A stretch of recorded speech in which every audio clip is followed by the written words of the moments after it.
And then likewise, for those of you who may be a little more familiar with Remedy, in Remedy, when you make requests, you have a three-tier operational category. So, for example, like I want to bring up information about changes where to servers that have been up there.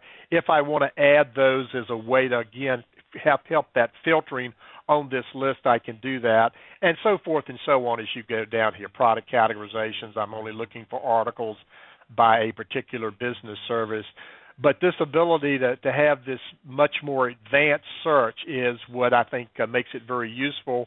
And then, here's just an example of one of the articles that may come up for self-service. And again, sometimes these are very rich in the content with lots of colors and graphics and URLs. Other times they're pretty plain. Here you can see this one's got a screen capture that we did in here about how to set up a network printer. It appears in here. And, as you go through and you use that, if I want to use that article, well, it will, indicate that I had an issue. I went out and self-served. I'm going to use that article. And, of course, that writes to that knowledge articles database to say, not only was it viewed again today, but it was used, and that's what causes articles to bubble up to the top on the most frequently used ones. Plus, your admins are going to be running reports of, how many times has an article actually resolved an incident for an end user, and that's where you're going to start to see your return on investment, that the knowledge article provided the closure and they didn't have to call the service desk and talk to one of our technicians. So that just kind of gives you an idea of what that particular flow is there.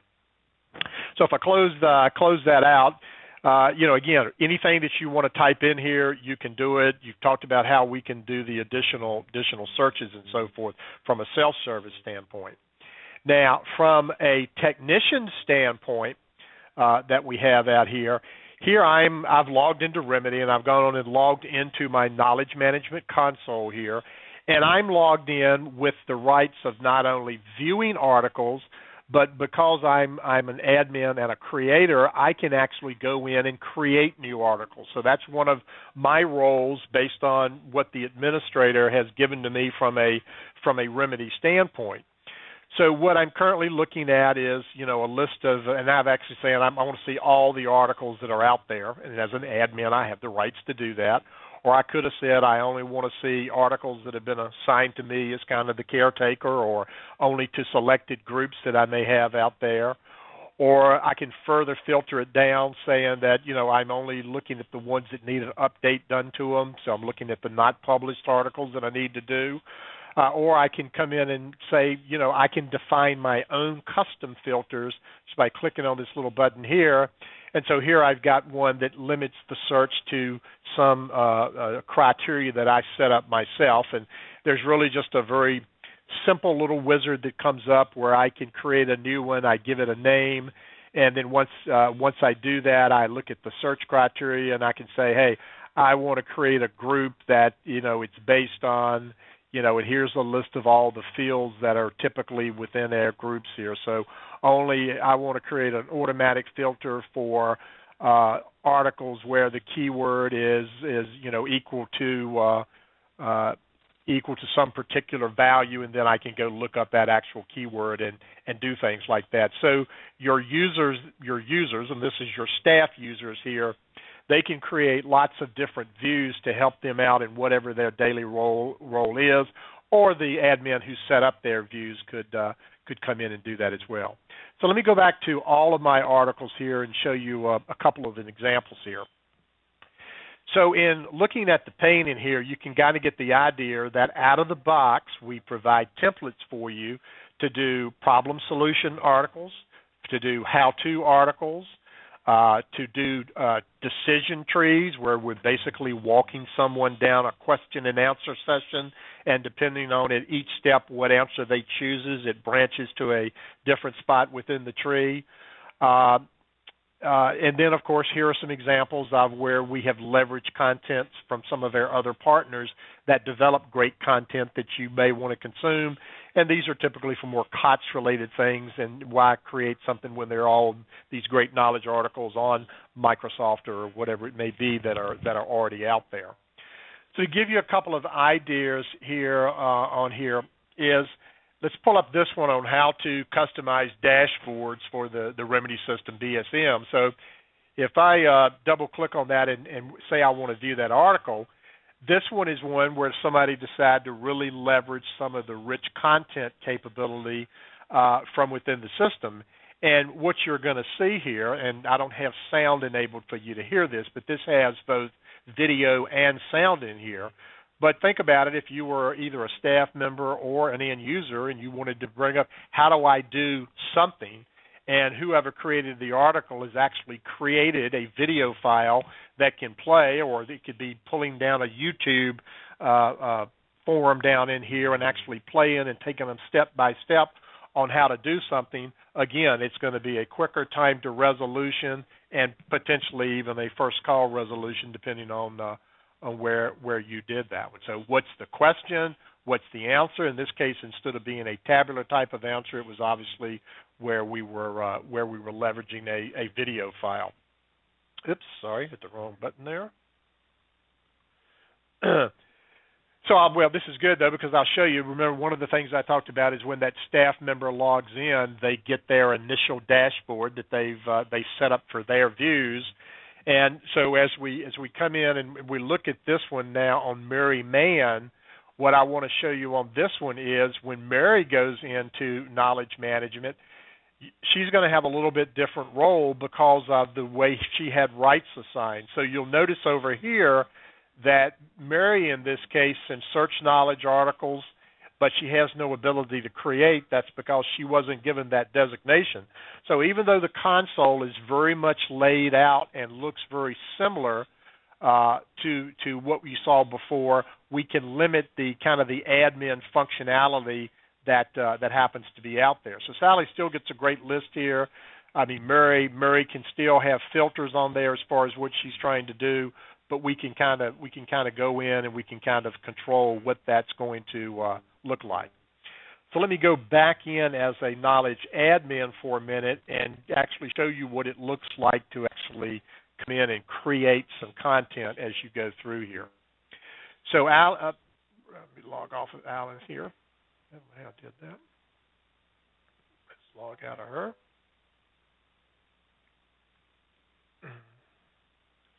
So as we log in as a knowledge admin person, one of the things we're going to be able to come in and do is we not only could configure that home page to now show knowledge articles. I think one of the PowerPoint graphics I had showed that. Right now it looks like Alan is only concentrating on incidents, but I could just very easily go in and say, I want to take one of my pods here, and instead of populating it with incident-related information, I want to go down and populate it with something about knowledge articles. Or I could even have my knowledge console actually show right here in my log-on screen. So we try to make a lot of that visible to you right here in a graphic such as that. Or when Alan, in this case, again, is an admin, he goes in, he logs into the knowledge management console as we go through there, and where I came before, he has the rights and the privileges to go in and actually create a new article. So let me pull up some additional ones here just to get this populated with a little more content. So I'll say, let's see all articles that are out there. So I want to show you just an article here. I'll just pull up one and give you an idea of what's in the content of the article and what you can see, because there's more information. So here's an article about order processing screens not displaying properly. Here's what the problem usually is. In this case, we had in here are the things that you need to do. Here is the step-by-step instructions of what it looks like. It looks like there's a link there for a picture. But there's also a details tab, and again, this is for staff usage. They can see that this particular knowledge article was set up for everybody to have access to. It could have been restricted to just, Division Denver or whatever the case may be. I actually authored this document. If I said this article should only be for a particular region, site, or group, again, these are just various designations that Remedy uses in its core foundation, I could do that. We mentioned before in the slide deck, of course, you could have different languages supported there. And of course, on every article I create, I indicate, is this just for internal use, meaning staff, even though it may be further designated by these filters up here, but is it just for staff, or do we want to make it available for the external user community based on the groups that they belong to be able to come in there as well? And for a given knowledge article, have I picked some pre-categorizations? I've got that ability to come in and do that as I go through there. So I could, also talk about the revisions that, you may have for a given article, or I could actually, given that I have the rights and permissions, I could actually go in and actually create a new particular article here. So let's just create one from scratch just to give you an idea of what that workflow might be. So I'm going to click on I want to do a new one, and again, the templates out of the box are decision tree, how to, a known error, problem solutions, reference, or if you've got content from other sources. So we'll just pick something generic like the how to, and then it brings up the template. And by the way, before anybody asks the question, yes, you can certainly create your own templates if you have a particular process or a template of known things you wanted. There are tools within the system to allow you to do that. So you would merely create, what's the typical question that the user asks there. Then as I get down into my answers here, again, I have a number of choices, and you'd want to use your rich text editor here to bring up your palette. So, I can control my colors and my fonts and, all of that type of information as I'm, listing my various things that I want you to do. I can bold it, I can underline it, I can put in, insert pictures if I need to do that. I can in this case, insert images into that particular article. I can say maybe that we're going to send people over to hp.com, and what I could do is then I could just make the hyperlink for hp.com and www.hp.com. So as my instructions come in here and I do that, then when the user sees it, they see that here's where you need to go, or I might have even just said click here, and once they click there, of course, it will go off, take them to whatever that other URL is. It could be an internal URL location to your organization, or in this case, it could be an external organization as you go through there. So as I'm building the articles too, as I mentioned, I could come in and say, well, this is only for a given region if we've got different areas. I could put in additional keywords that I'm going to use to make the chances of this hitting and being high up within the tree come in, not only by adding things like keywords, but if I'm using this from an IT-related standpoint, if I want to go on and pull from my common foundation that, hey, this is an article that should pop whenever there's a failure, then whatever your categorization 2, whatever your categorization 3 was, or if you even wanted to tie it to a particular product, like I'm tying this one to hardware, and I'm talking about, in this one, we're talking about telecommunications hardware. You get the idea.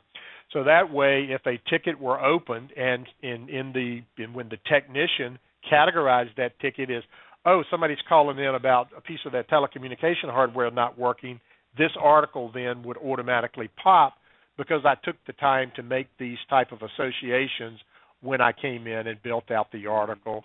And even within the article, you'll note here that I could also have attachments, or I could have URL points to yet additional articles. So again, not try to make this a complete training session, but just giving you an idea of the ability for you to create very rich content, be it video, be it image files, very rich authoring as you go through and you look to do that.